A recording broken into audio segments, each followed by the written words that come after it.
Bienvenue à toi dans cette vidéo. Si tu fais la terminale D et même si ce n'est pas le cas, je suis sûr que tu connais au moins une personne qui fait la terminale D. Ça peut être un frère, une soeur, un ami, une connaissance, un membre de la famille. Mais sûrement que tu connais au moins une personne qui fait la terminale D cette année.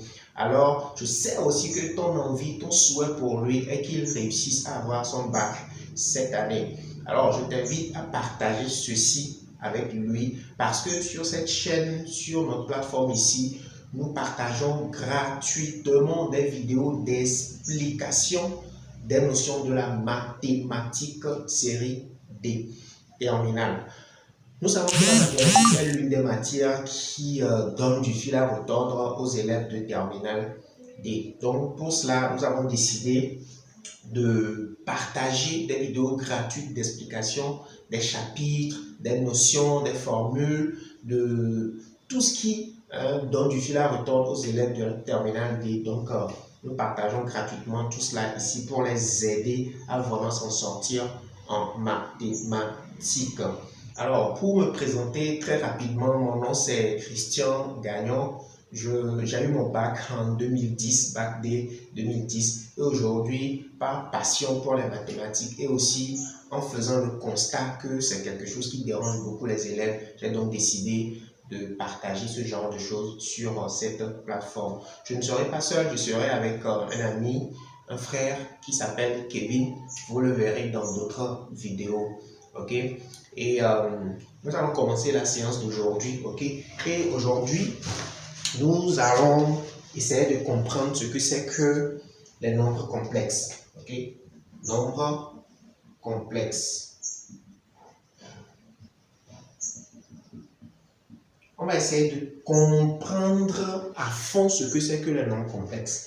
C'est l'un des éléments nouveaux, ok, qui interviennent en terminale D. Puisque en première et tout ça, on faisait les fonctions, on faisait les suites, voilà, on faisait un peu de tout. Mais les nombres complexes, c'est une notion tout à fait nouvelle qui s'insère maintenant dans le programme de la terminale. Donc, il est important de comprendre les bases de cette notion-là. Et très souvent, les élèves ne comprennent pas. Ils essaient juste, ils se débrouillent juste avec ça, ok? Ils prennent juste le cours, voilà, juste comme ça, ils se débrouillent. Mais lorsqu'on comprend le fond de la chose, quelle que soit la situation devant laquelle on sera, on saura comment s'en sortir, d'accord? Donc, c'est ce que nous allons voir aujourd'hui, les nombres complexes. Et je vais aller de façon terre à terre, de telle sorte que même ma grand-mère puisse comprendre le fond des nombres complexes. Alors, les nombres complexes, je suppose que vous avez déjà fait le cours en classe. Donc, cette vidéo va servir à vous faire comprendre la chose. Donc, je ne vais plus essayer de planter le décor, d'aller... voilà, vous avez déjà le cours. Moi, je vais juste expliquer. D'accord? Donc, nous savons que les nombres complexes n'existent que par l'existence de ce fameux nombre I. Donc, nous allons dans un premier temps comprendre I. Qu'est-ce que I? Pourquoi I? Et comment est-ce que le I là fonctionne dans les nombres complexes? Parce que dans les nombres complexes, il y a la notion de I qui intervient. Sans les I, il n'y aura pas la notion de nombre complexe. Donc, commençons d'abord par le I.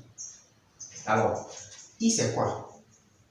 Prenons cette équation x carré plus 1 égale à 0. On nous demande de résoudre cette équation. Un féru de mathématiques, en voyant cette équation, il sait en même temps qu'elle n'a pas de solution. Okay? Mais, essayons de la résoudre de façon habituelle. Ça veut dire que si je veux résoudre cette équation, ça fait x carré égale à moins 1. Et nous voyons que dans R, dans l'ensemble des nombres réels, cette équation n'a pas de solution parce que il n'y a aucun nombre qui, lorsqu'on l'élève au carré, peut donner moins 1 ou bien peut donner un nombre négatif dans R. D'accord? Mais là, on se dit que on veut forcément trouver une solution. D'accord? Donc, on va trouver un nombre imaginaire. C'est là que ça intervient. Un nombre imaginaire. On imagine qu'il existe un nombre pour lequel si on l'élève au carré, on puisse trouver moins 1. Donc pour ça, on va dire I carré. On suppose que ce nombre imaginaire I, on suppose qu'il existe, puisse être égal à 1, à moins 1, pardon. Que ce soit égal à moins 1, d'accord? Donc, normalement, selon ce que nous avons l'habitude de savoir, I devrait être égal à plus ou moins racine carrée de moins 1. Mais non. I n'est pas égal à plus ou moins racine carrée de moins 1. I n'a pas de valeur. I n'est pas chiffré. On ne connaît pas la valeur exacte de I. I n'est pas chiffré. Donc, on s'accorde à mettre I carré égal à moins 1, mais on ne s'accorde pas à mettre I égal à plus ou moins racine carrée de moins 1. Non. Si on chiffrait directement I, il perdrait sa notion d'imaginaire. Ok, I est un nombre imaginaire. Si on le chiffrait, il perdrait sa notion d'imaginaire. Mais on s'accorde quand même à se dire que I carré égale à moins 1. D'accord? C'est un peu, je vais prendre un exemple terre à terre pour vous expliquer un peu cette partie. Ça veut dire que quoi? Il faut que le I existe.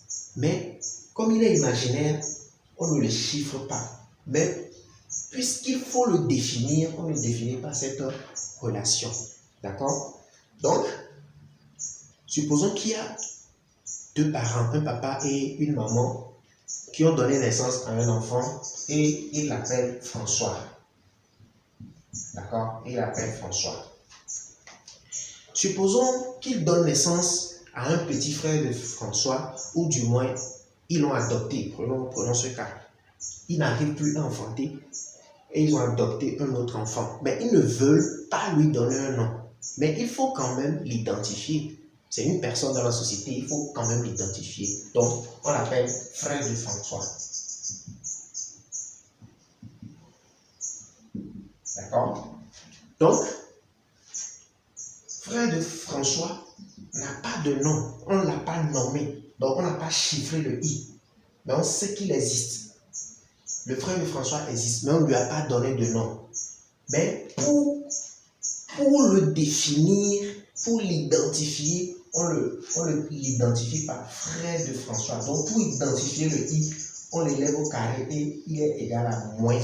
C'est pour l'identifier, mais on ne le chiffre pas pour connaître sa valeur. Ici, le frère n'a pas de nom, on ne le nomme pas, mais pour l'identifier, on l'identifie par frère de François. On prend quelque chose pour l'identifier. Donc ici, on prend le moins 1 pour identifier le I au carré. J'espère que ça me permet de comprendre cet aspect-là.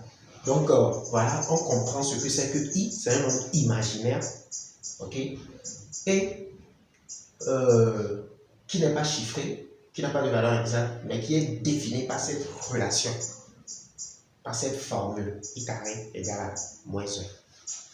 Voilà, nous comprenons désormais ce que c'est que I, de façon basique, de façon terre à terre, ce que c'est que I. Maintenant, le I intervient dans la composition des nombres complexes.